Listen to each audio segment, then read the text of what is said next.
Olá a todos e bem-vindos ao canal do Tretas do Chrome, eu sou o Paulo e bem-vindos também ao regresso do noticiário Tretas. Este é o espaço do canal onde abordamos as notícias de tudo o que está acontecendo no mundo geek, desde Marvel, DC, Star Wars, cinema, jogos e por aí fora. Portanto, se és novo aqui no canal, vai deixando já aquele likezinho no vídeo que é para ajudar bastante o vídeo a alcançar mais gente e subscreve também para não perder nada do conteúdo no futuro. Se estiveres a ouvir esta edição no Spotify, não te esqueças de deixar aquele ratingzinho de 5 estrelas, que isso também ajuda bastante. Ora, nisto temos mais uma edição quentinha do que é que se passa no nosso universo geek, por isso sem mais demoras, vamos rodar o genérico e vamos ao que interessa.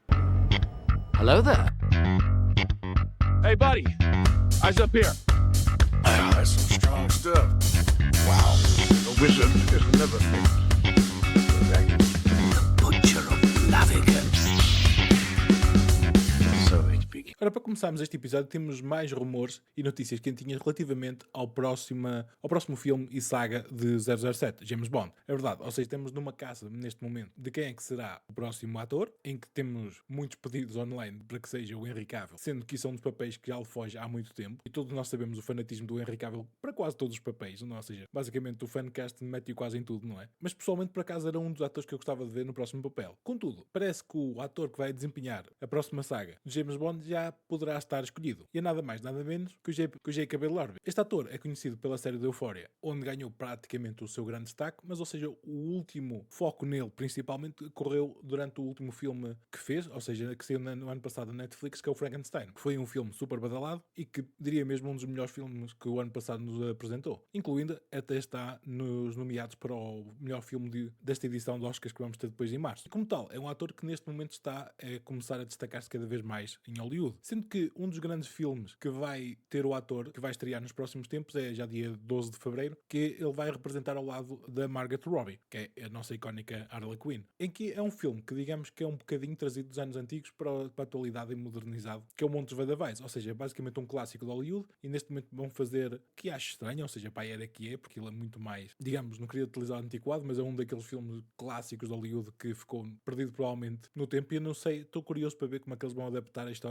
para esta nova era moderna. E tendo este recente alarido todo à volta do ator, correm agora os rumores de que ele já se reuniu com o realizador do próximo filme de James Bond, o Denis Villeneuve, que é o realizador de Dune. É um dos filmes que eu adoro, não é? E pelo que consta, segundo estes rumores, ele estará em negociações finais para aceitar o papel de James Bond. Devo afirmar que neste momento ainda não está nada confirmado, portanto, isto ainda entra tudo naquele campo dos rumores, mas encaixa perfeitamente naquilo que a MGM Studios abordou que queria para esta nova saga do 007. Ou seja, em que na vez de focarmos na parte mais tardia do espião britânico e vemos mais ou menos vá do clássico que é todas as aventuras de James Bond, eles querem que nesta nova saga tenhamos um James Bond, ou seja, nos inícios da sua carreira, ou seja, a entrar para o MI7 e tudo mais, e por isso é que descarta muito dos atores que estavam em cima de Nobby e que eram basicamente favoritos dos fãs para desempenhar James Bond, incluindo o Henry Cavill, o Aaron Taylor Johnson, que era o ator que deu vida ao Craven, que é filme de caca, diga, e também deu vida a Quicksilver no Age of Ultron. Tudo isso são nomes descartados basicamente devido à idade dos atores que já estão a roçar os 40, ou seja, e neste momento eles querem um ator que seja muito mais novo para pegar nesta parte de início de carreira de James Bond. Um dos nomes também que foi muito badalado, não há grande tempo, foi o próprio Tom Holland, que também estaria na altura em negociações com a Amazon para desempenhar esta nova saga do James Bond. Contudo, nada se confirmou, portanto, e surgiram novos rumores, e sendo agora que este ator, o Jacob, está, pelos vistos, quase confirmado. Ainda não está, portanto, vamos ver o que é que vem no futuro. Um dos destaques interessantes também que mencionam os rumores é que vamos possivelmente também ter, ou seja, o realizador possivelmente vai mencionar isto nos próximos dias, mas tudo indica que as negociações, ou melhor, devo dizer, as filmagens vão começar no início de 2027 e vão, ou seja, tentar finalizar o casting todo até meados deste ano. Portanto, de certeza que vamos ter muitos mais rumores se o Jacob não for confirmado como o ator que vai dar vida a James Bond. Vamos ter ainda muito mais pessoal em que estes insiders e tudo mais vão trazer nomes à baila que estejam abordados para o projeto. Pelo que o Denis Villeneuve já nos revelou, ele quer adaptar uma saga ligeiramente diferente do que já vimos até aqui de James Bond, que digas, vai ter que ser um bocado diferente devido à quantidade de filmes que já tivemos do 007, não é? Mas ou seja, isto é um dos realizadores, e principalmente cinematográfico, mais conceituados que temos neste momento. Portanto, podemos esperar,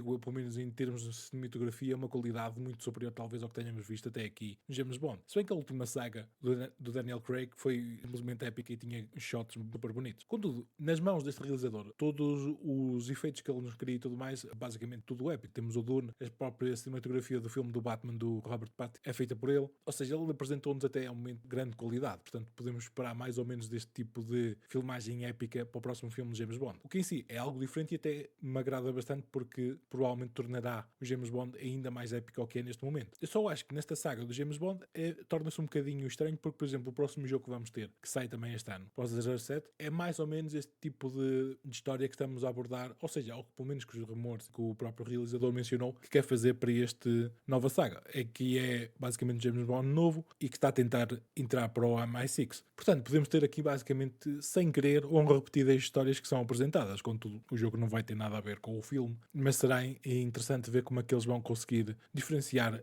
ambos os projetos. Se bem que, lá está, se as filmagens começarem no próximo ano, sendo que o jogo sai este, ainda tem tempo talvez de alterar qualquer coisinha para parecer diferente, mas vamos ver o que é que eles vão apresentar daqui. Diz-me nos comentários o que é que esperas deste regresso de James Bond ao grande ecrã e qual era o ator que gostavas de ter a representar o icónico 007. Portanto, chuta aí em baixo e vamos continuar aqui, porque há um projeto em que possivelmente ninguém esperava quase nada e que neste momento está a dar muito que falar, que é a próxima série do Underman, que estreia já dia 27, ou seja, daqui, estou a gravar isto no dia 24, portanto vai estrear já na próxima terça-feira. E que, possivelmente, ao contrário de todas as expectativas possíveis, é a série mais bem avaliada pelos críticos do MCU nos últimos 5 anos. Eu sei que possivelmente a competição não será muito grande, não é? Ou seja, mas não é de todo descabido que o Underman estreou no Rotten Tomatoes, ou seja, que é o site com a melhor crítica, pelo menos a mais fidedigna, diga-se, com 90%. Isto coloca-o literalmente no topo das séries já feitas pela Marvel, sendo patamares como Loki, agora, devo dizer acima, vá, porque visitando aqui o site e olhando aqui para o que ele nos apresenta, a primeira temporada do Loki estreou com 87% da crítica, sendo que acima do Underman fica já acima do Loki, apenas temos a série do Hawkeye, isto em termos live action,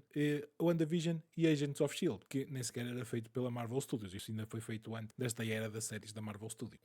Das séries que eu acho que aqui está um bocado exagerado no rating que lhe dão é a própria Miss Marvel, que tem 98% pela crítica, ou seja, quase perfeito, mas que o público apenas lhe dá 80%. Portanto, o que eu acho que é uma pontuação mais certa. É certo que a série da Miss Marvel não é tecnicamente uma coisa que seja muito algo que me agrade, porque é muito mais juvenil, portanto, aceita essa parte que possivelmente não será algo que gosto tanto. Ou seja, a série está boa, está construída, a história é coesa e tudo mais, mas pronto, não é algo que me agrade todo. Agora, eu temia seriamente, era porque eles iam apresentar do Underman, porque todos os episódios vão sair dia 27. E a última vez que a Marvel fez isso foi com a série da Echo, o que em si nos levou a temer realmente a qualidade da série, ou seja, e isso confirmou-se quando a série saiu. A Echo foi muito mal, diga-se. Tentaram fazer algo inovador, mas não acabou por resultar bem. Portanto, isso viu-se claramente. Contudo, o Underman, as críticas todas mencionam algo positivo na série e é muito pela parte da sátira, a própria parte dos super-heróis e a parte de ter o humor meta, ou seja, basicamente como o Deadpool, em que basicamente a série que nos vai apresentar é um ator de Hollywood como é nas cómics, o Simon Williams, que depois ganha poderes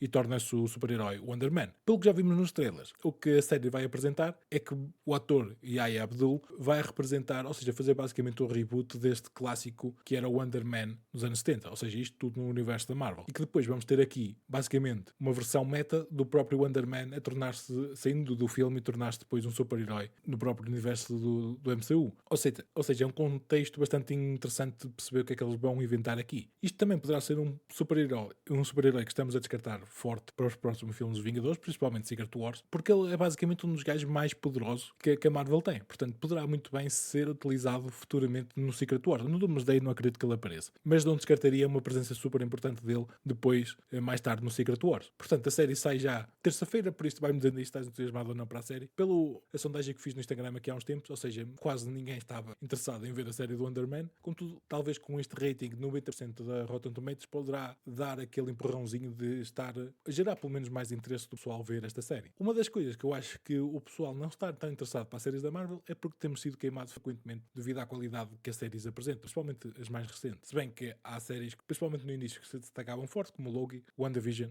e para mim Moon Knight. Adorei Moon Knight, apesar de eu acho que estou sozinho nesse campo, mas adorei muito a versão que eles fizeram do Moon Knight. Por falar em séries da Marvel, ou seja, temos também, chega já em março deste ano, a próxima temporada do Daredevil, que vai continuar a história da luta do Daredevil, que vai precisar de uma equipa, por isso vamos ter de volta a Jessica Jones e tudo mais, para lutar contra este Kingpin todo poderoso que agora é presidente da Câmara de Nova York. Ou seja, como vimos no final da primeira temporada do Daredevil, ele diz que precisa de uma equipa e, portanto, vamos começar a ter personagens não só do lado da Marvel que já conhecemos da Marvel Studios, mas também da era da Netflix, que agora está tudo nas mãos da Marvel Studios. Sendo que já temos a confirmação da presença da Jessica Jones, mas também consta que vamos ter o Luke Cage de volta. Pelo menos o ator mandou umas farpas aqui há uns tempos, ou melhor, devo dizer aqui há uns dias atrás, porque realmente ele mencionou que se calhar poderá voltar como Luke Cage, que seria interessante ver se ele volta ou não durante esta segunda temporada. Com isto temos os rumores que, ou seja, a série sai em março, ao que tudo indica, ainda não está completamente confirmada, mas em tudo indica que sai em março e pelos vistos vão começar a filmar a terceira temporada também em março. O que em si entra naquela parte da qualidade e da quantidade que o Kevin Feige mencionou no verão do ano passado, em que diz que vão apostar mais nas séries da Marvel Television, que é esta área agora da Marvel Studios, em que querem apresentar séries anualmente, como era anteriormente, por exemplo, na era da Netflix e tudo mais. E finalmente, nesta era de streaming, poderá ser que voltemos a ter temporadas de ano em ano e não temos que esperar 3 ou 4 ou 5 anos para ver a segunda temporada de uma série. Ou seja, que não faz qualquer sentido na era de hoje em dia, né? Eu sei que tudo afetou devido não só à pandemia, que atrasou e adiou vários planos que eles tinham, mas depois logo no ano a seguir terem a greve dos guionistas e dos atores e tudo mais. Ou seja, afetou grande parte dos planos que a Marvel tinha e todos os estúdios de cinema no geral e televisão. Com isto, se se confirmar as gravações da terceira temporada, isto encaixa muito na parte de que realmente vamos ter uma série por ano, pelo menos perto de Daredevil. E o que eu acho que é de louvar, porque é a melhor série, pelo menos para mim, que a Marvel já fez. E até bem recentemente, ou seja, eu colocaria a primeira e a segunda temporada da parte da Netflix. O Daredevil para mim era a melhor série de super-heróis já feita. Atualmente, acho que este trono foi ocupado pelo Penguin do lado da DC, que a série está simplesmente perfeita, diga-se. Mas por falar na DC e saltando agora de universos, temos novidades de peso realmente para o próximo filme do Batman. Não o do Matt Reeves e do Robert Pattinson, mas sim do lado do DCU de James Gunn. Em que uma novidade que a mim, e pelo que vejo online, também não está a agradar basicamente ninguém. Porque, pelos vistos, foi confirmada a guionista que vai escrever o filme do Batman no DCU, do Brave the Bold, que vai envolver o Batman, e o seu filho Damian Wayne, que, como já mencionei aqui no canal, acho que na parte do DCU não vamos ter a ordem certa dos Robins, ou seja, em que o Damian Wayne é o último, praticamente, e vai ser alterada aqui possivelmente a ordem no Robins, em que estamos habituados a ter, por exemplo, o Nightwing em primeiro, o Red Hood, depois temos o Todd, e só depois é que vem o Damian. Contudo, na história do DCU, acredito que vamos ter uma versão ao contrário, e, por exemplo, o Damian Wayne será possivelmente o primeiro Robin. Mas relativamente às novidades que temos para o próprio segundo Batman, digamos assim, do universo da DC, o compartilhado, é que a Christina Hodson vai ser a guionista deste filme. E devo dizer que é algo que não me agrada de todo, porque não é que ela possa ter escrito um mau guião e, por consequência, vamos ter um mau filme, ou seja, é mais pelo historial dos guiões que ela fez até aqui. Não só ela escreveu o filme do Flash, que eu confesso que pessoalmente não achei nada assim por aí além de especial. Há momentos que realmente são bons e são emotivos, mas todo o filme do Flash para mim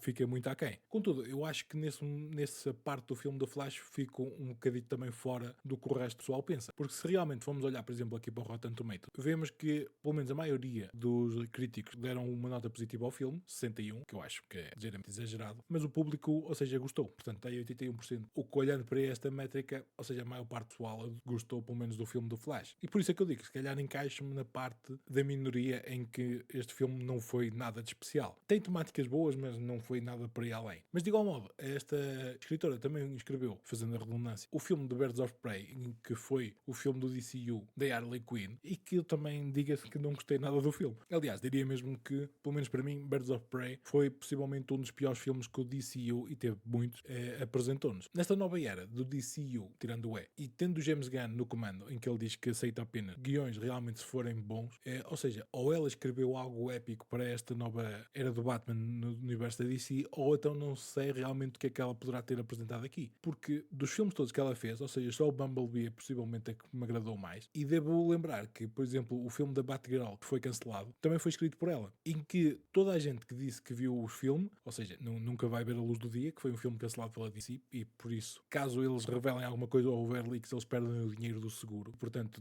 certamente não vamos ter qualquer tipo de imagem ou que seja da Batgirl, tirando leaks dos paparazzis, ou seja, em que toda a gente que viu pelo menos disse que o filme era péssimo e era das piores coisas que já viram. Portanto, é mais uma nódoa, digamos assim, neste manto da Christina Ricci. E para além de mais, ela também escreveu um filme live action do Bat Beyond, que ia incluir o Michael Keaton como o Batman mais velho, mas que também era mau e por isso foi cancelado o guião. Ou melhor, foi cancelado o filme porque o guião era tão mau. Ou seja, vemos aqui um padrão muito forte do que realmente poderemos esperar do próximo filme do Batman. Contudo, tendo em conta que é tudo supervisionado pelos James Gunn, ao menos, e eu devo assumir-me que sou um Gunhead, ou lá como é que eles chamam, que até o momento o James Gunn não me apresentou nada que eu não gostasse. Ou seja, ainda tenho pelo menos essa parte da confiança que realmente poderemos, ou ela escreveu realmente algo épico, ou poderá apenas ser rascunhos do que podemos esperar da história do Batman Beyond, ou do Batman Brave and the Bold. De igual modo, sendo aqui o defensor do diabo, digamos assim, ela vai se juntar ao Andy Muschietti, que também foi o diretor do filme do Flash, em que basicamente o nome dele ficou manchado devido a esse filme. Contudo, devo lembrar que é o diretor que, para além de nos apresentar as cenas que foram a parte melhor possivelmente do filme do Flash, foi as cenas do Batman, tanto da parte do Ben Affleck, as da ação, diga-se, e das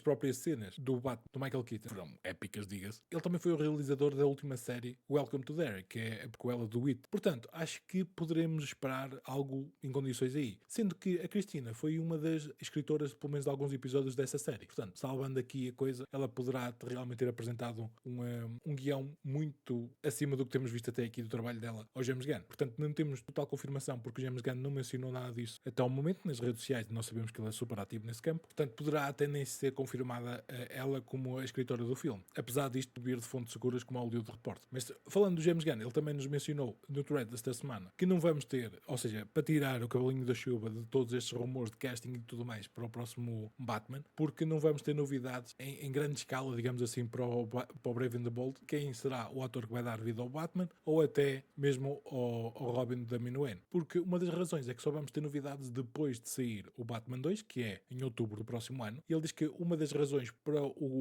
uma das razões que eles estão a tentar fazer isso é para não roubar o spotlight do Batman 2, do Matt Reeves. Ou seja, faz sentido a meu ver, porque realmente às vezes o pessoal poderá confundir estas duas versões do Batman no grande ecrã. Porque não só era um pedido forte da parte dos fãs em que o Robert Pattinson fosse o Batman do novo universo da DC, contudo o que eles querem apresentar na história do DCU, acho que podemos ter uma versão muito diferente do Batman e conseguir ser duas versões completamente opostas e desse modo não nem sequer dá para confundir. Ou seja, eu acho que podemos ter o Robert Pattinson a dar vida a um Batman muito mais naquela parte no ar e sombrio e detetive como vimos no filme do Batman, e toda a história que depois temos no Penguin, no universo em si, é tudo muito mais dark. E termos o Batman do DCU sendo um Batman, digamos, tipo mais clássico dos cómics. Não digo tipo clássico, por exemplo, Adam West da série de 66, em que acho que isto também já é literalmente demais. Ou seja, mas acho que, por exemplo, podemos ter o Batman do DCU sendo muito mais parecido, por exemplo, aos jogos da Rocksteady, em que eu adorava, por exemplo, o Batman do DCU fosse o Batman que usasse todos os gadgets possíveis e recorresse com frequência ao Batman Belt, em que saca tudo que é preciso naquele momento que ele precisa das coisas, digamos assim. Mas também, ainda no universo da DC, temos umas novas imagens, um novo vídeo, devo dizer, que o James Gunn revelou do Jason Momoa, em que nos apresenta uma melhor versão do que é que podemos esperar do Lobo. É que eu acho que tipo, a versão que vamos ter aqui de Jason Momoa como Lobo é simplesmente perfeito ao que sai da banda desenhada. Então, para quem vou aqui mostrar-vos o vídeo que ele partilhou, só mudar a câmera e para só, temos aqui esta versão épica do Lobo como Jason Momoa, em que acho que a versão que nós vemos desta versão do Lobo do Jason Momoa é muito inspirado nas cómics dos anos 80 especialmente. Foi porque vemos aqui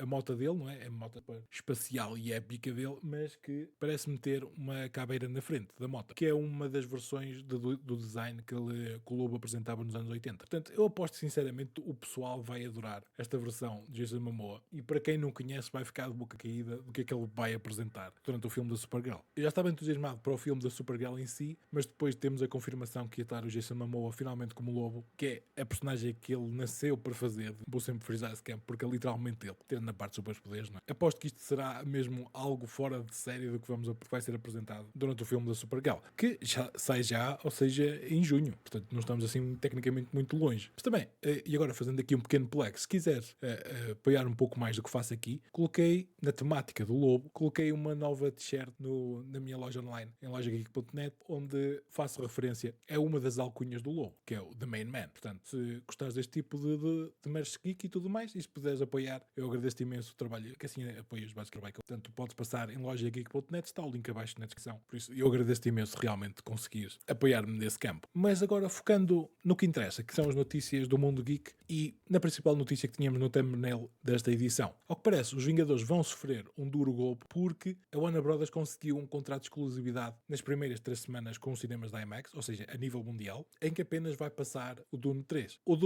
A exibição do Dune e o próximo filme dos Vingadores Doomsday já é quase um dia épico no calendário do cinema, como foi, por exemplo, a Barbie e o Oppenheimer. Contudo, isso eram basicamente públicos diferentes durante esse filme. Estes filmes, devo dizer, porque é um mais de física e o outro, a Barbie, ou seja, também é um filme que eu gostei imenso, mas ou seja, são públicos diferentes, não é? Contudo, a parte do Doomsday e do Doomsday, sim, dos Vingadores e do próprio Dune, o público em si é mais ou menos, ou seja, igual, porque entra mais na parte da ficção científica, cómics e tudo mais. E isto poderá ser um duro golpe na parte dos Vingadores, porque claramente sabemos que o Doomsday, ou seja, não vamos agora também iludir-nos, porque sabemos que o Doomsday será o outro filme que provavelmente fará mais dinheiro no final deste ano, ou seja, literalmente vai encher salas de cinemas e esta crise que se vê no cinema não vai acontecer com o próximo filme dos Vingadores. Não só porque o próprio filme dos Vingadores é possivelmente o que vende mais na parte da Marvel, mas porque temos carradas de regresso das grandes vedetas do MCU, como o Robert Downey Jr. como Dr. Doom, o Capitão América do Chris Evans e os próximos, e mesmo os que é a parte que eu estou mais agradado e à espera de ver os X-Men. Contudo, muito se falava, por exemplo, que o filme do Doomsday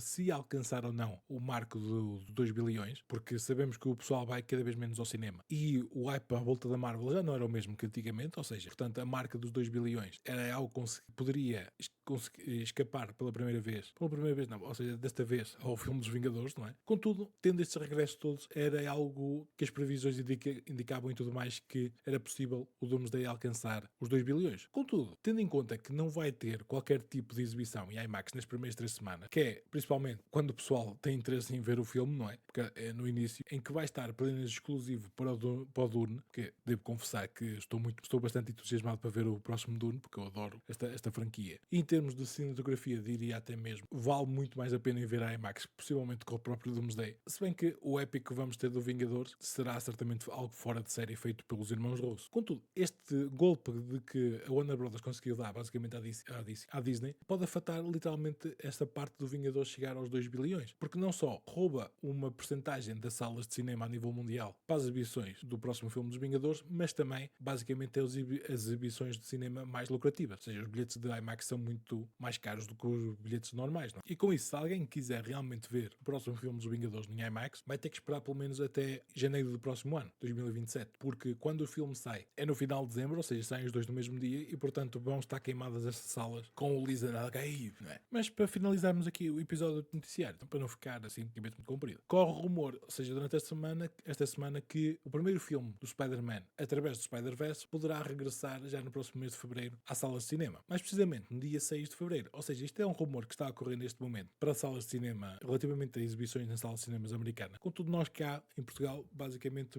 vamos atrás destes trend do lado da América, não é?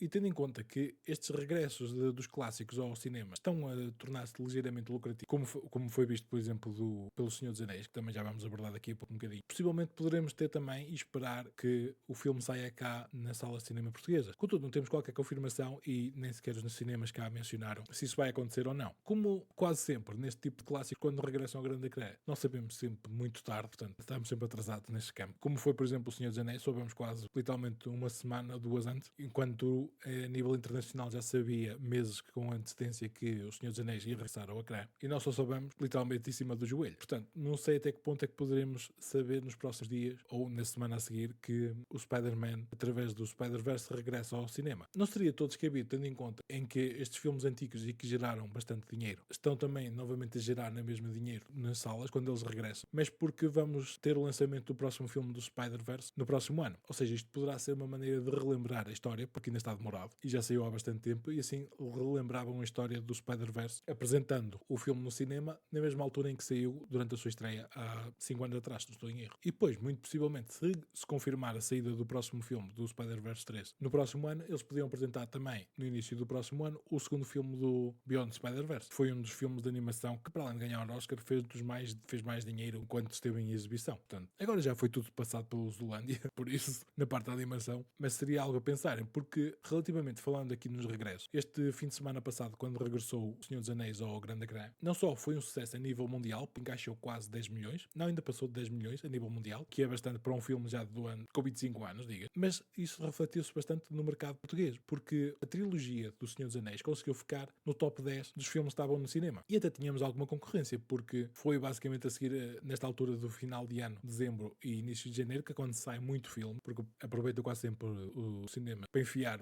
os grandes nomes dos filmes nesta altura do Natal. E talvez não se pensava que o Senhor dos Anéis fizesse tanto dinheiro como fez. Contudo, a trilogia conseguiu ficar em 6º, 7º e 9º lugar no top 10 português. O que mostra é a força que este clássico ainda tem nas nossas mentes, não é? Eu claramente fui ver os três e eu precisava de ver a experiência do Senhor dos Anéis no Grande Ecrã, apesar de já ter visto estas edições estendidas ou alargadas, como quiserem chamar, carradas de vezes, basicamente é anualmente que vejo, mas precisava de ver a ter esta experiência do Senhor dos Anéis no Grande Ecrã. E como tal, isto refletiu-se bastante também no box office do filme, porque o Regresso do Rei foi o que fez mais dinheiro, com 38 mil euros, seguido de Duas Torres, que fez 36, e o Irmandade do Anel, que é o primeiro, geralmente, digamos que, não utilizando o termo certo, mas é o mais aborrecido dos três, portanto é normal não ter feito tanto, e apenas fez 33 mil. Contudo, também devo lembrar que é um dos filmes que calhou na sexta-feira, os outros dois foram sábado e domingo, portanto possivelmente afetou também o box office do filme. Curioso, no meio desta lista do Regresso do Senhor dos Anéis, é que o Regresso do Rei conseguiu fazer mais dinheiro dos três filmes, de entre os três filmes, apenas com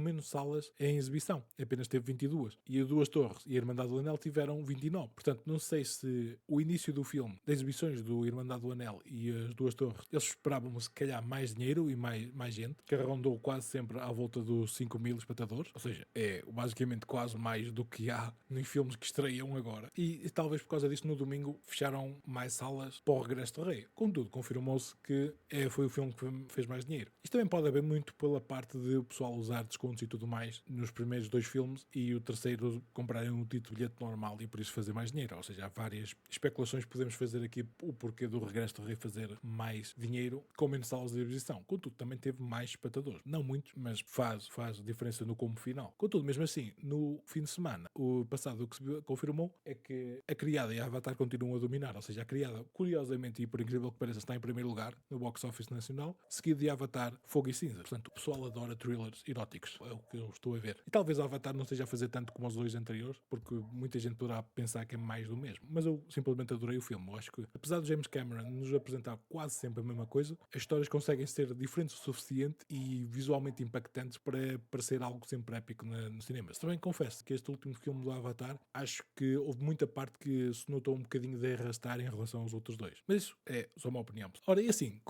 com esse modo, acabamos esta edição de Noticiário Tretas. Espero que tenhas estado agora mais atualizado de tudo o que se passa no mundo geek. Se gostaste deste episódio, não te esqueças de arrebentar aí com esse botãozinho de like, que isso ajuda bastante, e subscreve o canal para não perder nada no futuro. Para não perder as notícias diariamente, não te esqueças de seguir o Tretas do Chrome nas redes sociais, partilho notícias todos os dias, por isso passa por lá. E obrigado por teres assistido, sou o Paulo e eu vejo-te por aqui. Bye bye.